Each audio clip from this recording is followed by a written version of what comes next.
Sports से जुड़ी किसी भी छोटी या बड़ी अपडेट के लिए सब्सक्राइब करें स्पोर्ट्स तक और साथ ही किसी भी नोटिफिकेशन को पाने के लिए बेल आइकन को दबाना ना भूलें।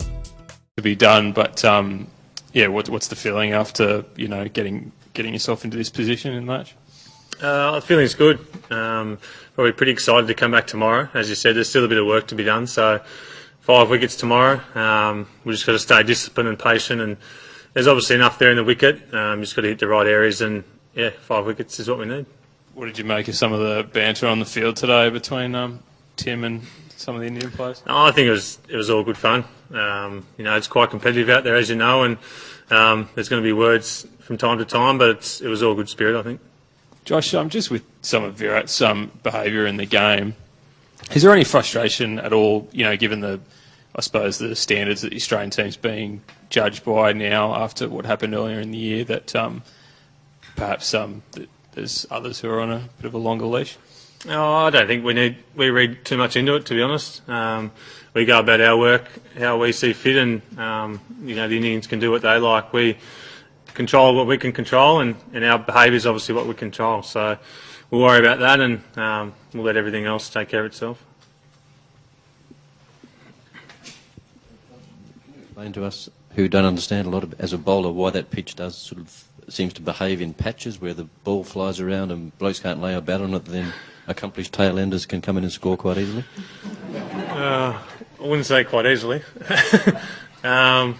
It's a strange one. You see obviously patches where it's flying around and hitting the cracks, and then it'll go for a period, it'll go pretty quiet and it looks manageable to bat. So I think definitely right armers around the wicket to left-handed batters there's more cracks on offer.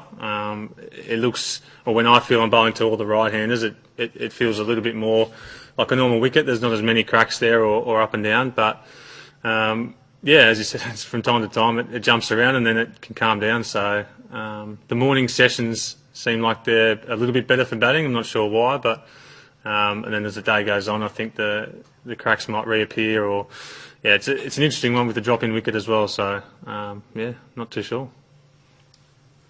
Josh, do you think there's too much of focus on Virat Kohli as far as Australia is concerned? Like, you get Kohli and get India. Is that the kind of approach Australia is looking at? No, definitely not. I probably see Pujara as the big wicket as far as when I'm bowling. He's one who can really, I guess, the glue that holds them together. I think he's batted the most balls this series, I think, and probably scored nearly the most runs. So I see him as a big wicket, and Rahane as well. So the 3, 4, 5 are probably the key wickets, and we see a little bit of unstable, I guess, in the other parts of the order. So there's certainly not all the focus is on Virat. Josh, the foundation was laid in the first couple of hours today, not losing a wicket. You talk a little bit about the faith and support that you guys give Usman as the senior player in the side, and how much belief you have that he can lead you to match-winning totals. Yeah, absolutely. I think with Steve and Dave not here, then a bit more pressure falls on Usman. I think he's the most capped batsman maybe with Sean Marsh. So experience counts for a lot in these situations. There's quite a lot of young guys in the order in the top 6. So I think Usman sort of felt that responsibility a bit more this season, and I think he's obviously been struggling in the first couple of innings, but to see him fight on today was made everyone a bit more relaxed, I think. Josh, just purely in terms of bowling plans and the way that you've been able to bowl to Virat over the course of the series, I know you made a very good 100 in the first innings, but do you feel like you've been vindicated in the ways that you've been able to get him out at times, that if you do what you're trying to do consistently, and even the way Nathan bowled to him tonight, you can get him as you were hoping to? Yeah, absolutely. I think we've obviously got our plans, and we feel if we can do those plans the majority of the time, that we can get his wicket. We can definitely dry the runs up, and I think the way Nathan's bowling, especially, both sides of the bat this test to all their batters. So he's been phenomenal. But I think when we stray from that plan, then he's good enough to score the runs. So it's just about discipline on those plans that we've talked about, and came prepared, and putting them into action. And just in terms of the pitch relative to, I suppose, what you'd experienced at the Wacker, and you mentioned drop-in pitches, I mean, is it sort of unlike any other drop-in that you've played on? Yeah, you could say that, definitely, yeah. I think, if you're comparing it to the whacker, whereas it's obviously not a drop in the whacker and the cracks just get bigger and bigger, these have sort of appeared pretty early and I guess haven't widened too much, if that makes sense. So, yeah, it's definitely different. I guess I was sort of going to ask a similar thing, but is it fun then? Is it enjoyable to play on? Do you think it's a good test wicket?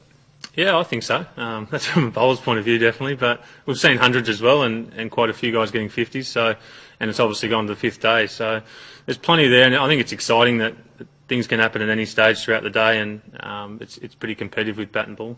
And just also considering how much disappointment there's been and how difficult a period it's been since Newlands, what does it feel to be able to get yourself into a position like this in a test at home, particularly after that first loss?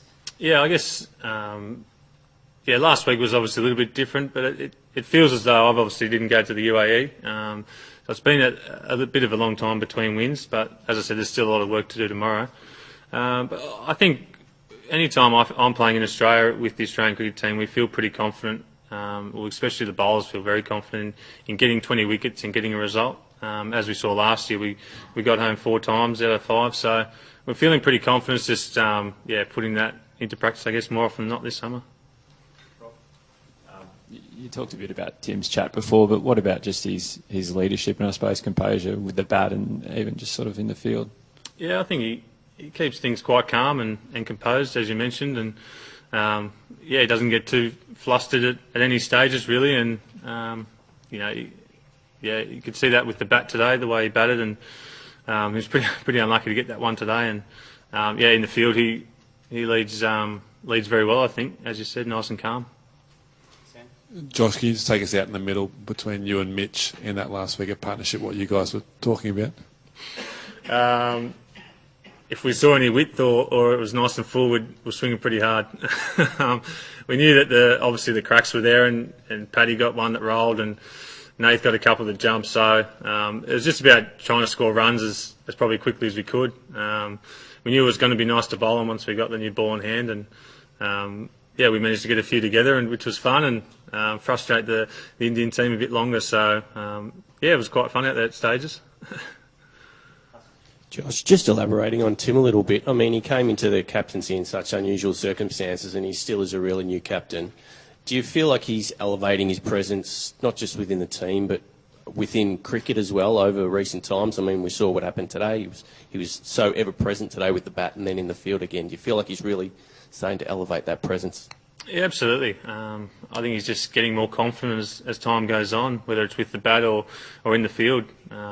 He's quite an experienced player, as far as he's been playing for a long time, and I think he's had a few, time out of the game as well. So he knows himself quite well, just not as a cricketer but as a person. So off the field he's great to talk to about, I guess, life as well, and obviously the cricket side takes care of itself. So he's been really great.